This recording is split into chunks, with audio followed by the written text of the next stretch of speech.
The Atlanta Dream are on a 4-game win streak. We'll talk about it right here, right now on the ATL Dreamin Podcast. Let's go.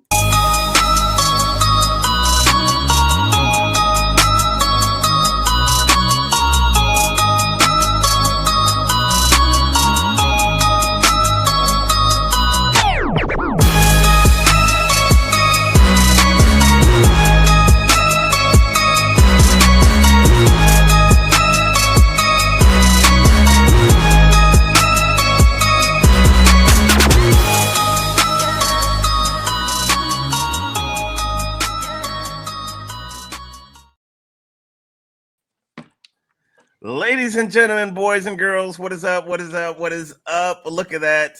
You see our faces. We are back. E-dub and Yakiri for another edition of the ATL Dream Podcast.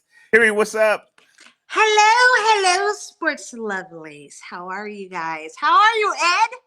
I'm hanging, man. I'm hanging. Like, we are out here on we're on the YouTubes now. You know what I'm saying? Giving our folks another vehicle and how to listen and watch the show. So I brushed my teeth this morning. So, I'm clean. So, we out here visually now. Yeah. Oh my God. So welcome to the ATL Dream Podcast. We have I have my illustrious co-host back with me after a brief hiatus. Whoop whoop. She's here. I want to thank our guy Malik for stepping up and stepping in Kiri's case. So Malik, we appreciate you. Thank you for stepping up in Kiri's stead. But it is good to have you back, my friend.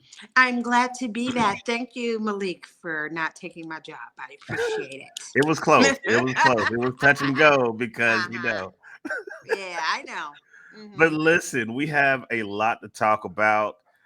The season is 7 games in, and if you are an Atlanta Dream fan, there's plenty of reason to smile, and we're going to kind of hit some of those bells and whistles like we always do. So if you are new to the ATL Dream Podcast, it's our weekly podcast where we talk about everything Atlanta Dream. We're the Atlanta Dream specialist, so look no further if you're looking for Atlanta Dreamin Podcast talk.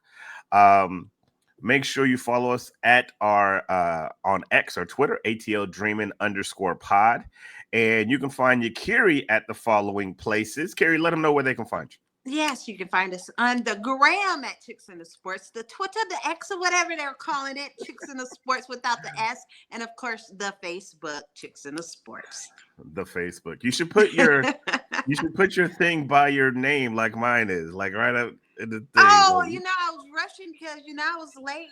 Oh my perfection gosh. Takes time. Oh my gosh. Hello. It is what it is. Let's get into this ATL Dreamin' news. First things first. The team is looking good, Yakiri. We're on a 4-game win streak, and it's plenty of reason for optimism. But good news regarding the home games.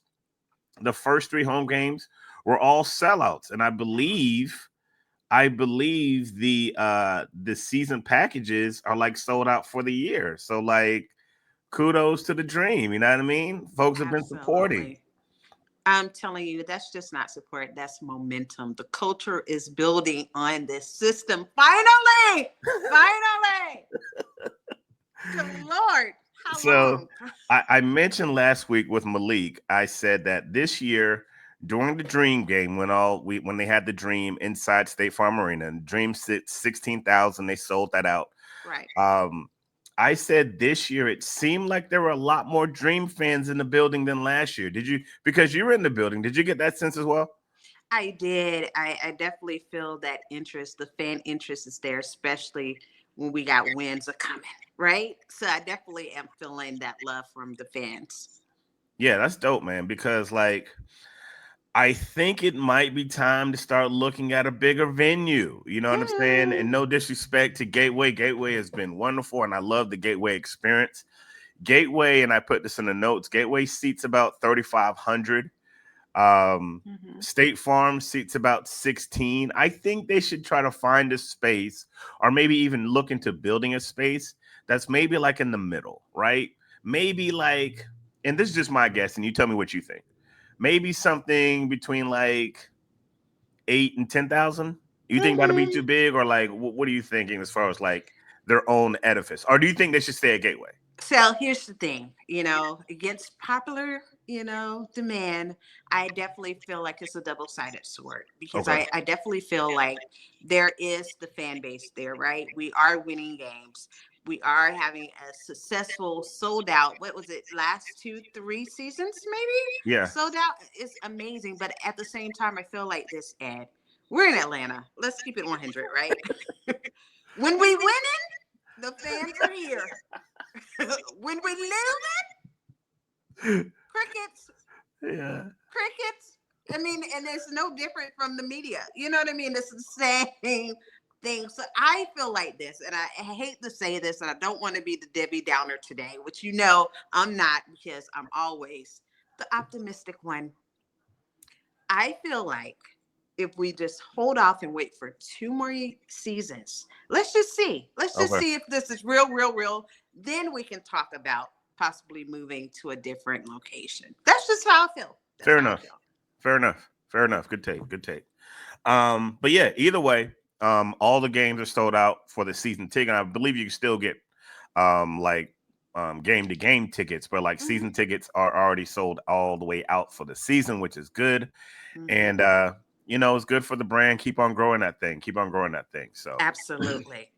salute to the dream and all those things. Let's take a look at the WNBA standings update. And Kiri, Woo.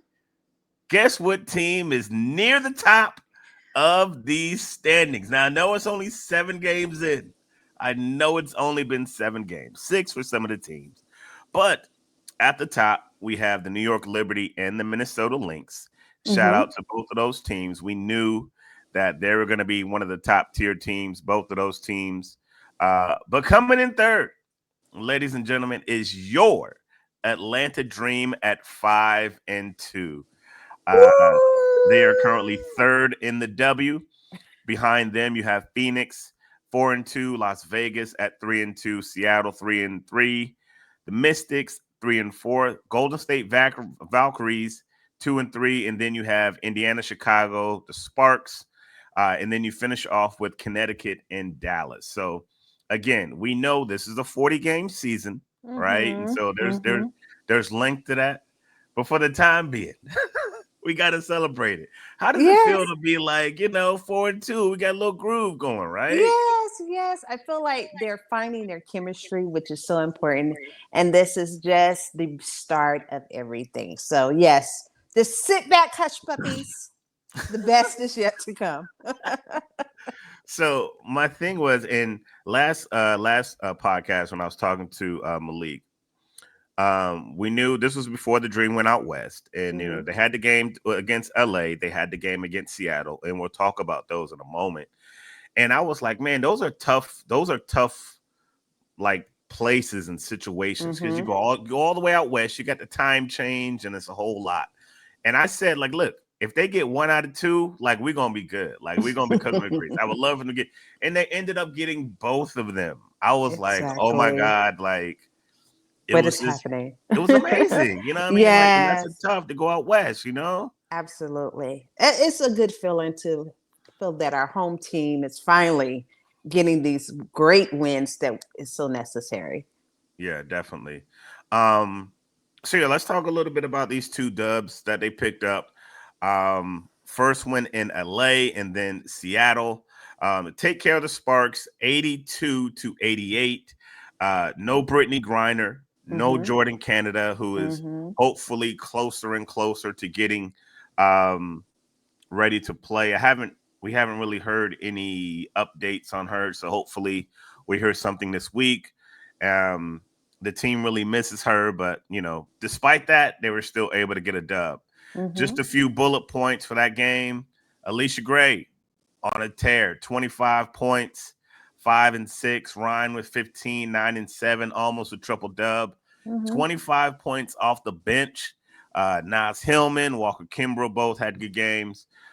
Just a total team effort in LA. What was your thoughts on this Sparks game, Kerry? Oh my gosh. I was just so impressed by Alicia Gray. She did what vets do. She led it with those 25 points. She controlled the tempo. All I can say is, wow. And I'm starting to think what you said was true about Alicia. And I I might mean, be on your side sooner than later.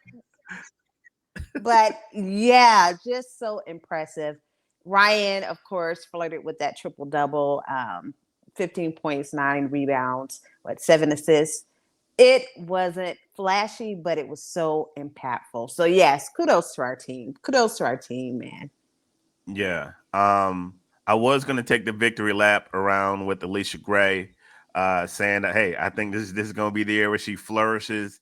In 7 games out the gate, she is looking wonderful. I don't want to like take the victory lap because I don't want to jinx anything.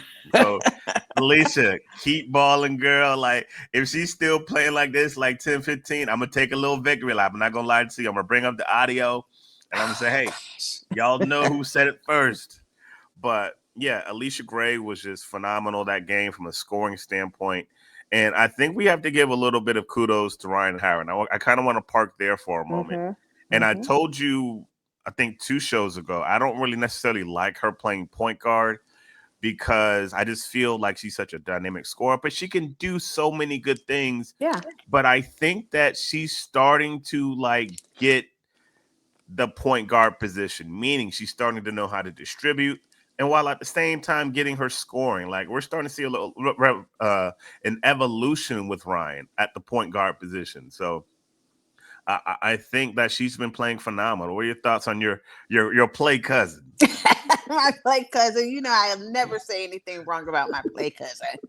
I think it's just the evolution of Ryan. She is really in a place now to really show up and show what she has. I think this is so important this season. And I'm really just waiting to see, and I can't wait. I'm anticipating to see so much more from Ryan Howard. This one here, she's going to really show us. And she showed us in the next game. I know you got to get to that in a second, but yeah, we'll talk about it. Yeah, and I think Coach said in one of the games that he said that he's asking a lot of Ryan, because she's sacrificing, because she's one of the team's better shooters, and when she's the point guard, she has to give up a lot of those shots. She has to get everybody involved. She usually guards the best the best offensive player, so she has to do it defensively. And so I think you're just seeing a lot of selflessness from her. And so shout out to her on the game in LA, almost a triple dub. And before we move on, we got to shout out to the bench, Walker Kimbrell and Nas Hillman just stepping up big. And I've been very critical of Walker Kimbrell, and I love to be proved wrong. And I have no problem saying when I was wrong, And so like when she plays like this and gives me double figs, I'm going to give her flowers. So good game to Walker Kimbrell. Good game to Nas Hillman. We definitely needed those points off the bench. Absolutely. Yes. So from there, they went up to Seattle. And so now we're going into the Seattle game. And I was like, yo, you're playing with house money, right? You're playing with house money. You're like, you already got 1 dub. So I was like, they drop it. It's not going to be the worst thing in the world. I really wasn't expecting everything. The Dream played really 1 quarter of good basketball. It was clunky. It was nasty. Even after the game, coach said to the players, he was like, it was kind of funky in the beginning, but we stuck with it. Yeah. And that 4th quarter was just, they came back and did what they had to do, man. So they go up to Seattle and get another dub. And Brittany comes back, but we still have no Jordan. But, you get a dub in Seattle. You know what I mean? That was amazing. It just showed us that the Dream can finish when it really counts, right? I'm just like, honestly, I'm shocked, scared, nervous, all the above. Yeah. But closing out that game really showed us what the Dream can do when it's time for them to really show up. So yeah, again, Ryan, go ahead. Tell him, Ed, how many points did my cousin have? Oh man, I think that she finished with 33. Gray finished with 28. And this was a game, when you look at the stats, like they lost all of the main shooting. Like they lost the shooting, the field goal percentage, 3-point shooting. They had more turnovers. Statistically, they should not have won this game. Right. And I was looking at the numbers on the box score, and I'm like, how did they win? And sometimes in the game of basketball, if you have the best player on the court, you're going to win. Mm-hmm. And the Atlanta Dream not only had the best player, but they had the second best player.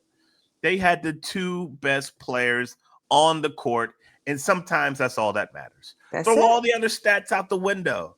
Ryan Howard, Alicia Gray were the best two players on Mm-hmm. the court, and they played for us. Absolutely. Absolutely. Unbelievable. Gray chips in with 28, Howard with 33.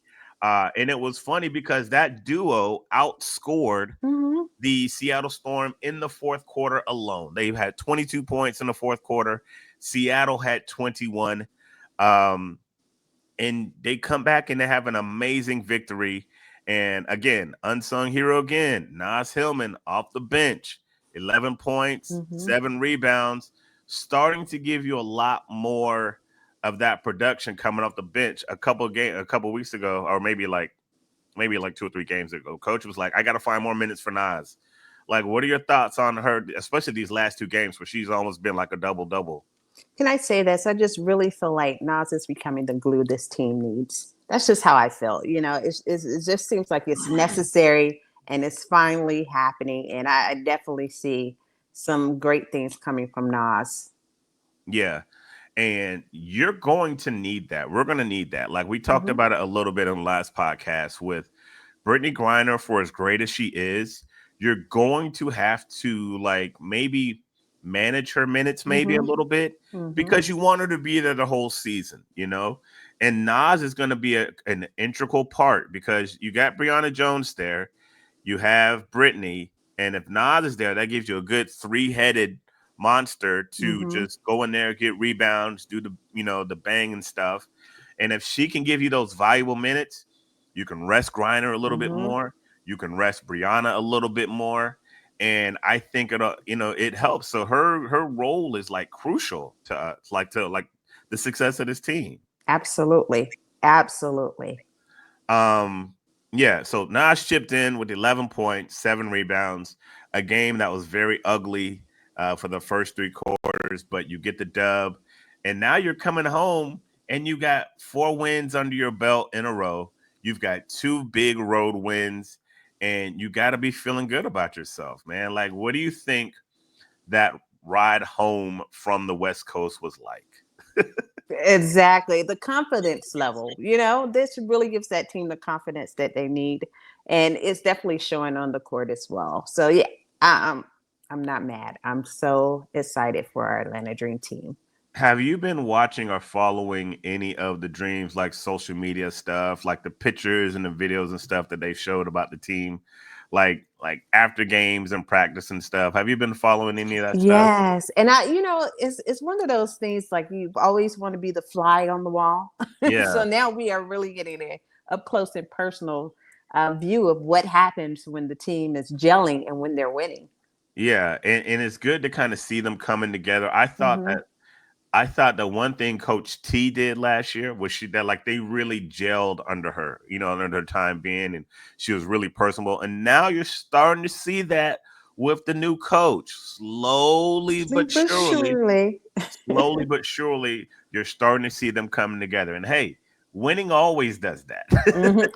Yes, it does. It always kind of brings you together. And so the good thing about this is that you're doing all of these things and there's still a lot of room for improvement. Like Hmm. there's still a lot of room for improvement. Even some of the dubs you look at and it's just like it's not the prettiest, but you're getting a dub. So, it is what it is. Absolutely. I want to bring up some numbers for you, but before you move on to that, I just want to ask you, like, how are you still feeling about like the new coach? Like, I know we were kind of like 50-50 on the wall. What are your thoughts on coach? Is it still 50-50 on the wall? You still like warming up to it? Like, where are you with coach? You know what? I'm starting to see some things with this new coach. I'm starting to see that maybe he was the answer. Maybe this is what we needed. All these different times of having our different coaches. So I will say, I'm giving him a chance, an opportunity, because you know how things go at times. Yeah. I think, let's just see what he has. I honestly feel like just from the start, he's doing some great jobs with this team. Yeah. He's doing a phenomenal job. So yeah, absolutely. I'm just waiting to see more from this coach Carl Smeckel. I agree. I'm right there with you. I'm still 50-50 on it. I think one thing to his credit, even though all of the players are still learning this new offense, and Ryan Mm-hmm. said, even to herself, even like in one of the pressers, that we're all learning this together. And the good thing is, it's still like clunky, and you're still winning, Mm-hmm. and it still looks good, Mm-hmm. right? Because last year they had the worst offense in the league, the absolute worst from a numbers standpoint. Defense was top five. Mm-hmm. That's how they won their games. That was their Mm-hmm. identity. But Mm-hmm. this year, through 7 games, again, small sample size, they're currently number 2 in points per game. And the offense still looks clunky. Mm-hmm. So, like, Mm-hmm. imagine if you get your point guard back. Imagine if they start to like kind of get into a groove. There's a possibility that you might have the number 1 offense in the league. Mm-hmm. Like, let that sit with you for a moment. That's pretty dope, right? Yeah, absolutely. Absolutely. So, they want to play fast. They want to play like with pace and space. They shoot a ton of 3-pointers. They're number 3 in 3-point attempts, and they're not even hitting all their threes. Like, they're only shooting 30-some%, Mm-hmm. but they get up a bunch of threes, and they are the number 1 rebounding team. So again, got to credit Griner, Mm-hmm. got to credit Jones, got to credit Nas, and even the guards, because like Mm-hmm. Howard and Gray, they're really good rebounders. So the statistics through the game, the wins and the losses are doing they're looking very well, man. They're looking very well. Really are. I'm excited though, Ed. I'm so super excited about this team. I can't. I've said this before, but this season, I am very excited about it. So yeah, let's see. Yeah. We talked about like some of the individual numbers. Alicia Gray. I Mm-hmm. believe I saw something where she was the only person in the league averaging at least 25 and 5, like 20 points a game, 5 points, 5 rebounds. Yeah. Like, she's the only one in the league doing that. She's 5th in the league in scoring. Shout out to her. Shout out to her. Brianna Jones is 6th in the league in rebounding. Ryan Howard is 9th in the league in assists. So some of our dream are in the top 10 in some very, very important statistical numbers. And that's a good thing, man. That's a good It thing. is. It is. Again, shout out to Ryan. Again, the evolution of Ryan, from scorer to playmaker.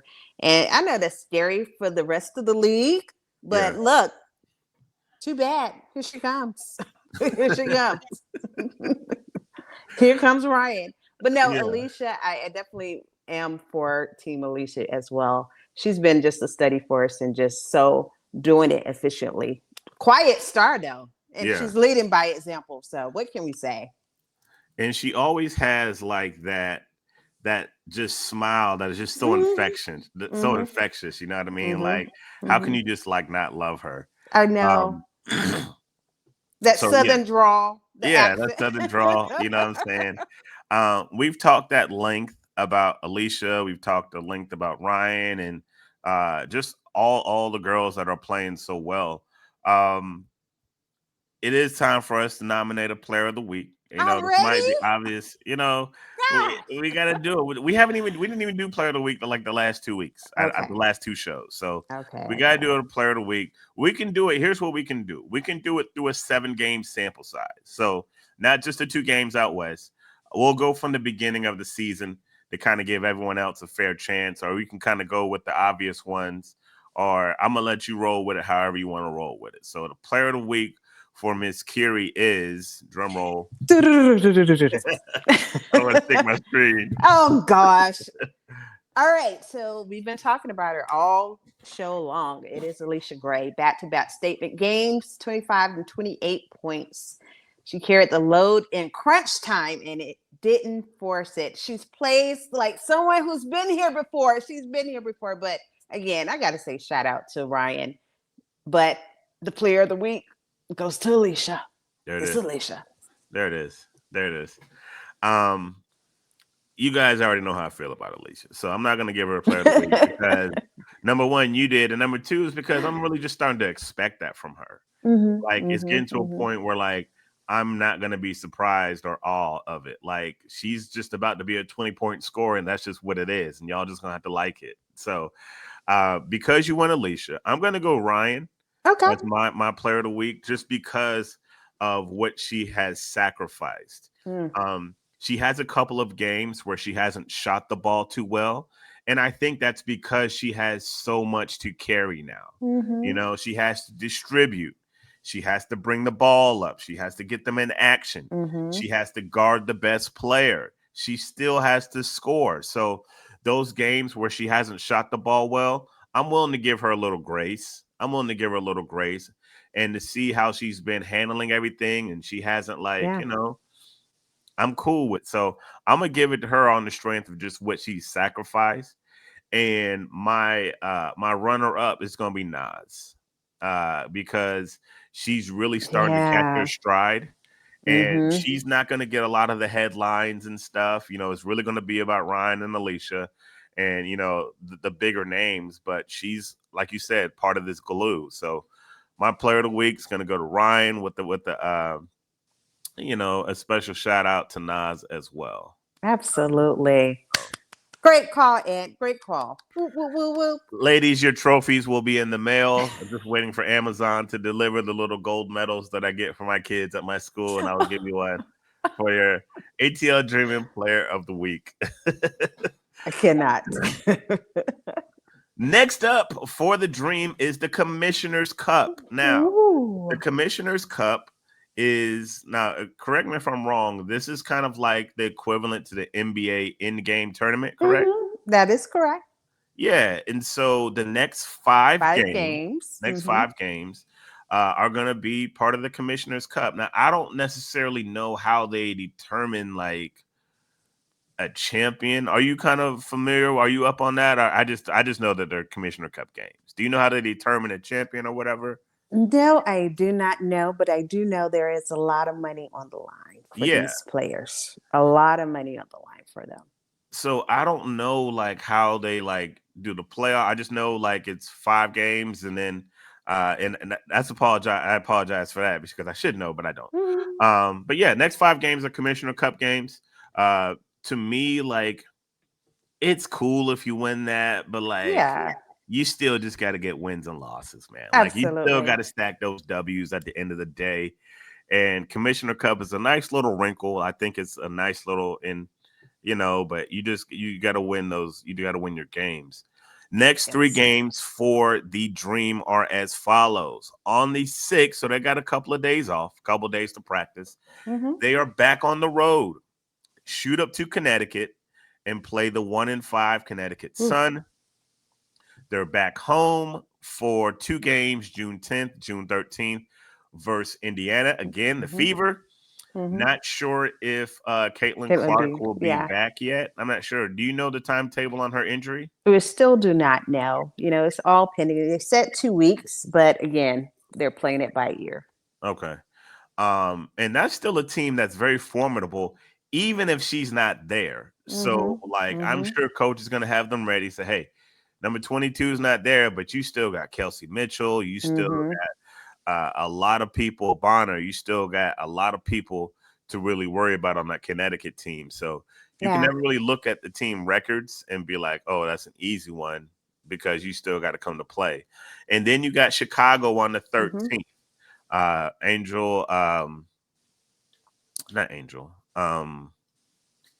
For Chicago, Angel Reese. Oh my God. I couldn't you know who I was thinking? I was thinking Angel Gray for some reason. I don't know. Like, I don't know why I was like, I had a brain. No. Angel Reese Angel Gray will be in the building as the Chicago come to town. Chicago, they got to win last night, and that's another team that you got to, stay up on. Wins are hard in the W. You know what I mean? Like, absolutely. You got to bring it every night. Absolutely. But here's the thing. It's also a chance for them to flex their depth and just put a game away early. So I'm confident in this next upcoming game. So we'll see. I mean, even with Indiana, we saw that the Dream were able to win a game against Caitlin and her team. Mhm. So they can do it again, right? Yeah, the away team has always won, so hopefully they'll break that buck and hopefully get a Yeah. dub for the home team. So Connecticut, Indiana, and Chicago, 2 out of the 3 of their next game, 2 of those at home. Hmm. And let's keep this streak going, man. Let's get this streak going. Now, I do have a bone to pick with the Atlanta Dream. What is that, Ed? I do got a bone to pick. I don't know if you saw this. They released something this week about the halftime performance during the Chicago game. Did you see that? Who's going to be performing at Who's halftime? going to be performing, Ed? Please Twister. share. Really? Twister. Oh, no. During the what? Chicago game. She's from the Shy. Twister Twister the rapper, curious. Yeah, I know. He's from Chicago. Yes. That's what I'm getting at. Why are you picking a Chicago artist to perform at halftime during the Chicago game when you live in Atlanta? He's from so many artists weirdest. to pick and choose from. But see, we can say, in their defense, perhaps, maybe he has a home in Atlanta, right? Nah. Perhaps. Yeah. Oh, Ed, I'm trying to help the situation here. Nah. I need to talk to management because I don't all of these artists that you have in Atlanta. You can grab a C-list artist and they will still kill it in Atlanta during halftime show. Like, okay, so who would you want to perform? I mean, anybody. Anybody from Atlanta. You know what I mean? You don't gotta break bread and try to get Big Boy or T.I. Even though they would probably do it. Yeah. Hell, 2 Chainz. Bring in 2 Chainz. Bring in 2 Chainz and Halo. Look, he may already be there. He already gonna be there. He owned the building. Bring in 2 Chainz. Bring in anybody from Atlanta. Bring in Monica. Monica did have time at State Farm one time. She did an amazing job. Bring her back. Like, there's so many people to choose from. That's true. I see where you're going with this. Now, I was thinking, here's the thing. I was just thinking maybe he has a home in Atlanta. Maybe he could be neutral because, he's from the Shy. But, he lives in Atlanta now. But I don't know. I don't know. No? Okay. I'm sorry. Right. It is what it is. As long as they get the dub, I'm gonna be all right. That's it. That's all that matters. They get the dub. That's all that matters. Yes. Well, as we come to a conclusion, it is time for us to give our parting shots. This is the time of the podcast where we give our parting shots. It could be sports related. It could be unsports related. And Kira, you are the female and the guest. I mean, not the guest, but you are the lady. Who's that? You are the lady of the crew, so I always let you go first on your parting shot. Listen, the dream is real. That is my parting shot. That's all I have to say. The dream is real. I wanted to keep it simple this week. Yeah. So there you go. Drinking the Kool-Aid. I believe it. I'm with it. I'm drinking it too. I put a little extra sugar in mine. Okay. I'm drinking the Kool-Aid too. I don't care about the small sample size. May have to walk this back if they're going on a losing streak. But it is what it is. I'm going to go off the beaten path a little bit. June is Pride Month. Okay. And so I want to send a special shout out and a special hello and a special happy Pride Pride Month. Happy Pride Month to all of those who celebrate, all of our friends and those and family, for some that have family in the LGBT community. I cannot end. But I want to shout them out. I want to shout them out and let them know that they are loved and they are seen and they are special and that we got love for them. I saw a couple of posts on Facebook from different organizations that I follow. The Buccaneers, like the Atlanta Dream, I think a couple sports organizations, they just said Happy Pride Month. And you will be amazed. No, you won't be amazed. You'll be amazed at what the comment section looked like. I People can only just, imagine. oh my gosh, I'm going to snooze this team for 30 days. I'm not going to go to a game because, and all the organization said was Happy Pride Month. And so, to all of you who have that type of just nearsighted thought process, I pray for you. I hope that you find happiness, and I hope that you don't treat people the way the way you treat some of these people who are maybe marginalized or because of their sexual orientation. Mm-hmm. Everybody deserves love. Everybody deserves respect. And I know I went long on that, but like I kind of feel a way about that. Like, No, be good to people. Be good to people. You know what I mean? Like it's gonna come back to you. And so, absolutely. like, and it doesn't hurt anything. So, shout out to all of our brothers and sisters celebrating Pride Month. We love you guys, and happy celebrating. You know, Happy celebration. Yes. Be kind to each other. No, thank you, Ed. Real sad. yes, indeed. But, ladies and gentlemen, oh my God, how'd you do that? I know. That was kind of cool. That was kind of cool. But, ladies and gentlemen, we are putting a bow on this podcast, and we shall see you guys on the next edition of the ATL Dream Podcast. Don't forget to connect with us on all of our social media platforms and Twitter and X and Facebook, Instagram, all the things. We are now on YouTube, so you can see our pretty faces and our smiles. We're clean. We brushed our teeth today. Thank you for checking us out. Make sure to share the show with 10 or 12 of your friends, and go dream. We'll see you guys next time. Peace and love. Bye, y'all.